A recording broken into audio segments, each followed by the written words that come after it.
តើអ្នកដឹងទេថាបើទម្លាក់យុទ្ធការខុសបច្ចេកទេសនាវាដឹកទំនិញតម្លៃរាប់លានដុល្លារអាចនឹងលិចដោយសារយុទ្ធការខ្លួនឯងនាវាដឹកទំនិញធុនធ្ងន់ 200,000 តោនត្រូវទប់ទល់នឹងកម្លាំងខ្យល់និងរលកយក្សប៉ុន្តែវាត្រូវបានរក្សាឲ្យនៅស្ងៀមដោយសារដែកមួយដុំតូចអាចកំបាំងមិនមែននៅលើក្បាលយុទ្ធការទាំងស្រុងទេគឺនៅលើខ្សែច្រវាក់មួយកង់មានទម្ងន់ជាង130គីឡូក្រាមធ្ងន់ជាងទូទឹកកកទៅទៀតកាពីតែនមិនមែនគ្រាន់តែទម្លាក់ឲ្យដល់បាតសមុទ្រទេគឺត្រូវរាយខ្សែច្រវាក់ឲ្យវែងលើបាតខ្សាច់ដើម្បីបង្កើនកម្លាំងទប់ផ្ដេកការទម្លាក់យុទ្ធការក្នុងសមុទ្រជ្រៅពេកអាចធ្វើឲ្យនាវាបាក់ច្រមុះឬដាច់ខ្សែដោយសារទម្ងន់ច្រវាក់ខ្លួនឯងសួស្តីអ្នកទាំងអស់គ្នាថ្ងៃនេះយើងនឹងជជែកគ្នាអំពីវិស្វកម្មដ៏អស្ចារ្យមួយដែលមើលទៅសាមញ្ញប៉ុន្តែបង្កប់ដោយគ្រោះថ្នាក់និងភាពឆ្លាតវៃនោះគឺយុទ្ធការនា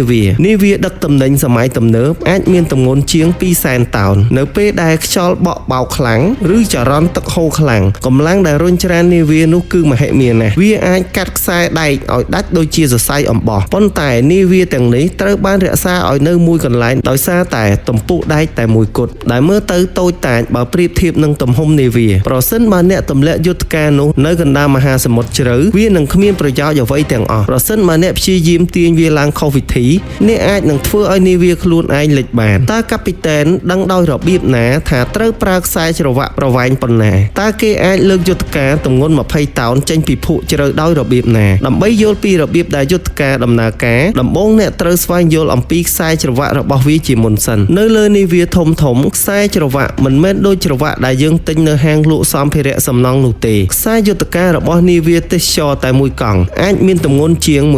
136គីឡូក្រាមស្មើនឹង300ផោនដែលវាធ្ងន់ជាងទូទឹកកកខ្នាតធំទៅទៀតយុទ្ធការខ្លួនឯងអាចមានទម្ងន់ពី15ទៅ20តោនប៉ុន្តែខ្សែច្រវាក់ដែលជាប់នៅនឹងវាច្រើនតែមានទម្ងន់ធ្ងន់ជាងយុទ្ធការឆ្ងាយណាស់ទម្ងន់នេះហើយគឺជាអាវុធសម្ងាត់នៅពេលដែលកាពីតែនទម្លាក់យុទ្ធការពួកគេមិនមែនគ្រាន់តែទម្លាក់ទំពក់ឲ្យដល់បាតនោះទេពួកគេត្រូវរាយខ្សែច្រវាក់ដ៏ធ្ងន់នេះឲ្យដេកវែងនៅលើបាតសមុទ្រនេះបង្កើតជាខ្សែស្រឡាយកោងរាងដូចអន្រឹងទម្ងន់នៃខ្សែច្រវាក់ដែលកប់ទៅក្នុងភក់វានឹងធ្វើសកម្មភាពដូចជារស័រអញ្ចឹងនៅពេលដែលរលកបក់រុញវាទៅក្រោយវាមិនមែនទៅទាញយុទ្ធការភ្លាមទេប៉ុន្តែវាត្រូវលើកខ្សែច្រវាក់ដែកទម្ងន់រាប់តោនចេញពីបាតសមុទ្រជាមុនសិនដល់ពេលដែលកម្លាំងទាញទៅដល់យុទ្ធការកម្លាំងនោះបានក្លាយជាកម្លាំងទាញផ្ដេកដែលរឹតតែធ្វើឲ្យយុទ្ធការកប់ជ្រៅទៅក្នុងដីមិនមែនទាញឲ្យវារបូតឡើងនោះទេចុះមហាសមុទ្រជ្រៅវិញប្រសិនបើនាវាខូចនៅកណ្ដាលមហាសមុទ្រប៉ាស៊ីហ្វិកតើគេអាចទម្លាក់យុទ្ធការបានទេ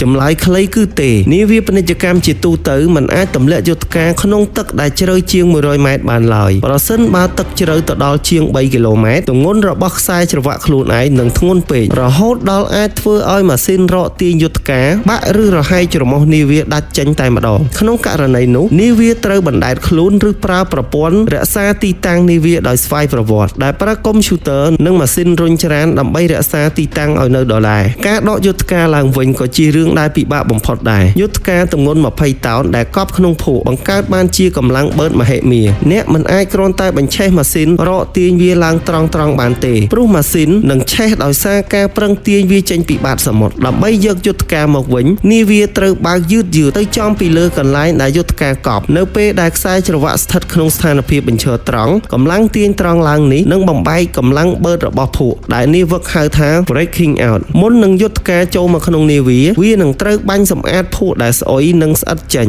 ដោយប្រើម៉ាស៊ីនបាញ់ទឹកសម្ពាធខ្ពស់ធ្វើបែបនេះគឺដើម្បីកុំឲ្យកន្លែងទុកច្រវាក់នោះធំក្លិនស្អុយឬកកស្ទះដោយសារដីភក់សូមកុំភ្លេចចុច Subscribe និងដាក់រូបកណ្ដឹងម្នាក់មួយផងដើម្បីទទួលបានវីដេអូថ្មីបន្តទៀតជួបគ្នានៅវីដេអូក្រោយបន្តទៀតសូមអរគុណ